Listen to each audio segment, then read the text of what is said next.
In the 7th round of the 2019 NFL Draft, the Buffalo Bills had 2 draft picks. We're going to talk about the first of those right now.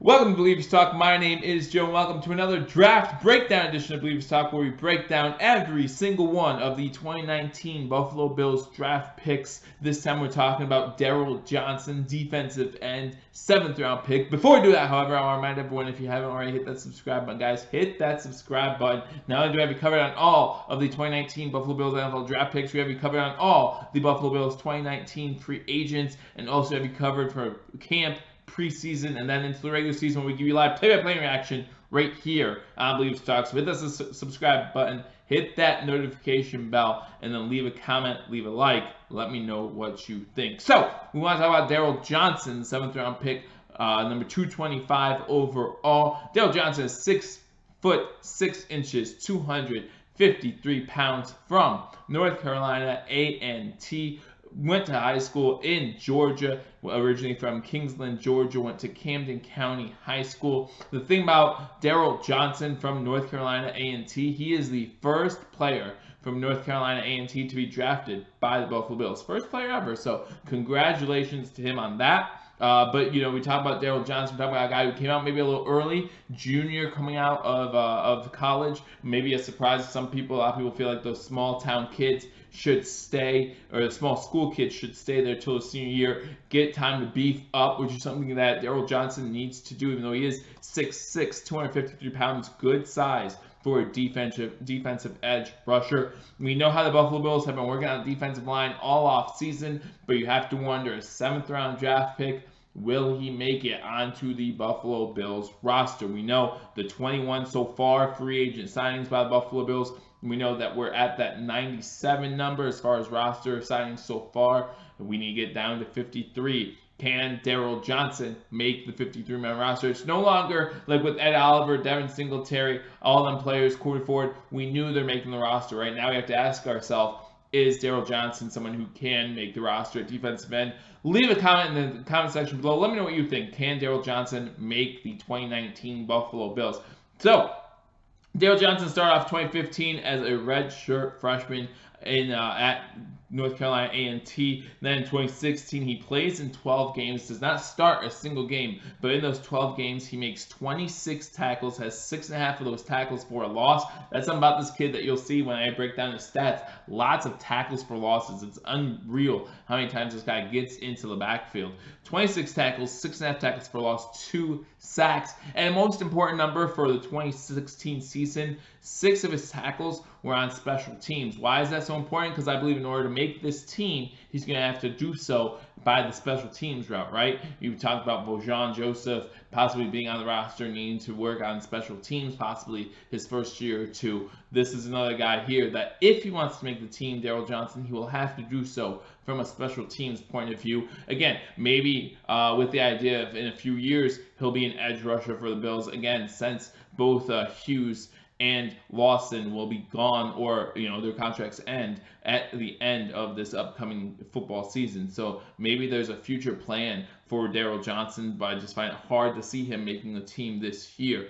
2017, we go on, started all 12 games in 2017, so expectations were pretty high on this kid, and he did not disappoint. He had 40 tackles, 6.5 sacks, 4 forced fumbles, 2 fumble recoveries. He was named first team All MEAC, so he had a great 2017 season for the North Carolina A&T Cougars. And then in 2018, he was named the MEAC Defensive Player of the Year.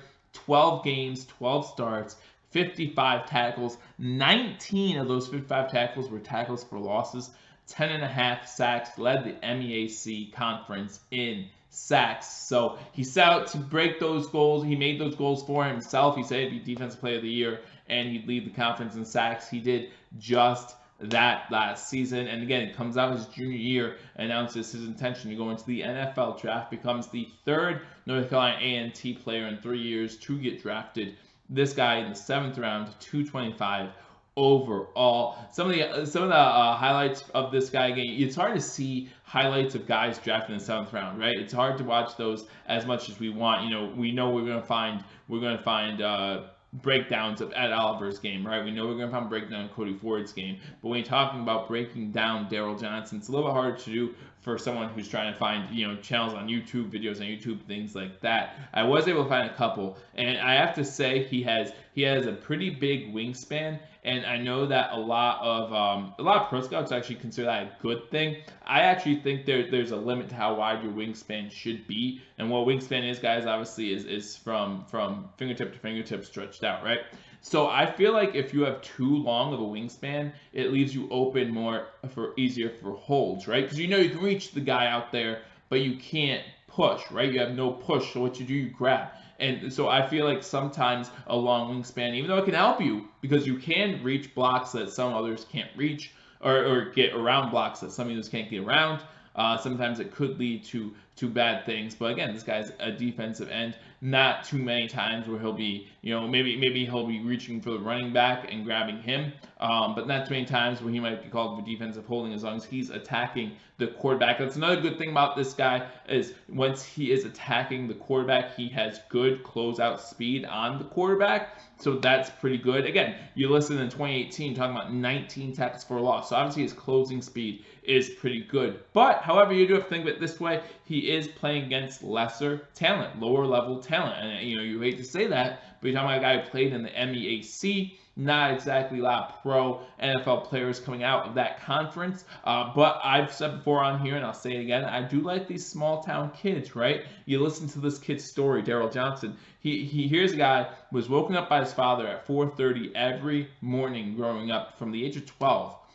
He was woken up at 4:30 in the morning, and they went out running, right? I think they took him to local malls. They took him places for anywhere from an hour to 90 minutes, and then he'd go get ready for school. And when talking to people talked to his dad was quoted saying, "I didn't know he was going to be in the NFL. I didn't know he'd be trying out for the NFL. I just wanted him to know what it was like to have a good, hard day's work." So that's the kind of lifestyle that Darryl Johnson had. A dad who wanted to teach him what hard work was, and he's going to have to work hard to make it into the NFL. Again, 7th round draft pick. You don't know how much Buffalo Bills wiggle room they have on the roster to make room for a 7th round defensive end. But again, with Jerry Hughes and with Shaq Lawson both reaching the end of their contracts, maybe we don't resign him. Maybe this is a future plan. Maybe this guy gets signed to the practice squad for a year, and then we see what he can do to develop into a defensive end. So let me know what you think in the comment section below. Should we sign Darryl Johnson? What do you like? What don't you like? What do you know about Darryl Johnson? Again,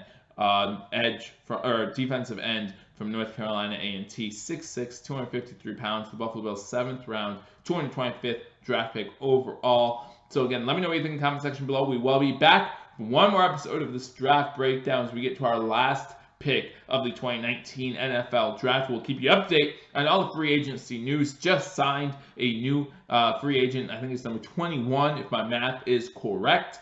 And we also keep you updated on camp, preseason, regular season, the whole year beyond, as the Buffalo Bills look to make the postseason for the second time in 3 years. Again, thank you for joining my Believers Talk. My name is Joe. Leave a comment in the comment section below. Like this video, and if you haven't already, hit that subscribe button. You don't know what you're missing. Thanks again. I look forward to talking to you all soon. Until I do, go Bills.